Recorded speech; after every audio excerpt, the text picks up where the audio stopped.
At least আমি থাকতে আমি জোড়াতালি দিয়ে আমি এই ধরনের টুর্নামেন্ট করবো না।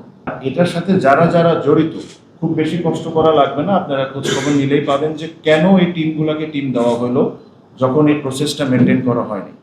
আর আমি এক্স্যাক্ট আমার নাম্বারে হয়তো একটু ভুল হতে পারে, বাট আমি যতটুকু জানি এই লাস্ট বিপিএলে বা বিসিবির মনে হয় 14 থেকে 16 কোটি টাকার মধ্যে লস হয়েছে, এরকমই কিছু, রাইট?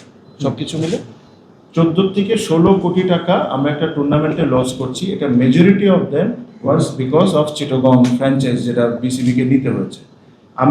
আমার কাছে খুবই হাস্যকর একটা জিনিস লাগে যে আপনি টাকা স্পেন্ড করেই যাচ্ছেন আর কি কারণে স্পেন্ড করছেন? আপনাদের নিজেদের ভুলের কারণে আপনি স্পেন্ড করছেন। আপনারা সব রুলসটা মেনটেন করে যদি টুর্নামেন্টটা করতেন, তারপরে যদি এটা ফেল করতো, তাহলে ঠিক আছে, একটা ব্যবস্থা করা যায়। বাট আপনারাই নিজেরাই বসে দায়িত্বে প্রত্যেকটা রুলস আপনারা ফেল করছেন। টিম দিচ্ছেন কারে? যাকে আপনাদেরই লোকজন নিষেধ করছে যে এদেরকে টিম দেওয়া যাবে না, আপনার তাদেরকেই দিচ্ছেন। যখনই আমরা বিপিএল এ বিভিন্ন বিষয়ে কথা বলি যে বিপিএল এর ক্রিকেট ক্লিন হচ্ছে না, এই বিষয়টাকে আপনি ধরে আনতে হবে যে ক্লিন তো উপর থেকেও হচ্ছিল না। কেন আপনারা এই টিমগুলোকে দিচ্ছেন যাদেরকে নিয়ে অবজেকশন আছে? এটার পিছনে কি রিজনস, কারা এটার সাথে জড়িত? এই জিনিসগুলা তুলে ধরা it is very very very high time.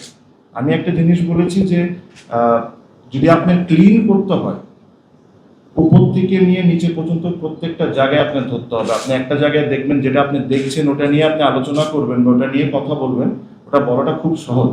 But যে জিনিসগুলো আপনারা দেখছেন না, যে জিনিসগুলো আজকে আমি আপনাদেরকে বলছি, এই জায়গাটাও ক্লিন করা খুব ইম্পর্টেন্ট। বিকজ ক্রিকেট বিসিবি সব দিক থেকে এই জায়গা থেকে ক্ষতিগ্রস্ত হচ্ছে। আপনি একটা টুর্নামেন্ট করছেন, বুঝলাম টুর্নামেন্ট হবে, একটা টুর্নামেন্ট একটা সময় লাভ করতো, প্রফিট হতো। আজকে ওই টুর্নামেন্টের 10 থেকে 15, 16, 14 হোয়াট এভার এক্স্যাক্ট অ্যামাউন্ট আমি বলতে পারছি না, বাট এরকমই কিছু একটা হবে 14-16 কোটি টাকার মধ্যে এটা লস করছে। বাট এইভাবে করে আর কয়দিন?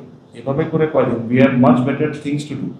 আমি জানি না, আমি সামনে যদি ইনশাল্লাহ আমরা যদি দায়িত্বে আসি, আমার যেটা ইচ্ছা আমি একদম পরিষ্কার বলি, যদি আমরা প্রপার ফ্র্যাঞ্চাইজ না পাই, আমার কাছে মনে হয় না যে বিপিএলটা করা উচিত আমাদের।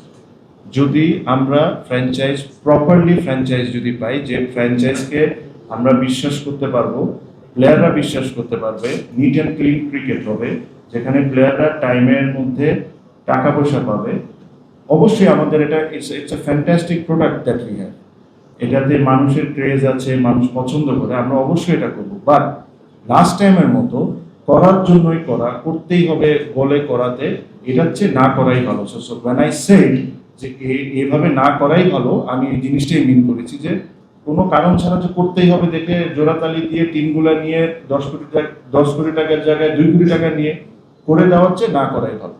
সো আশা করি আমরা বা ভবিষ্যতে যারা আসবে, they will start working towards this. আর আমি এখনো বিশ্বাস করি আমাদের এখানে অনেক বড় বড় কর্পোরেট আছে যাদেরকে আমাদের কনভিন্স করতে হবে যে এখানে আসার জন্য, এখানে এসে পার্টিসিপেট করার জন্য। আমি আবারও বলি, BPL is a fantastic product.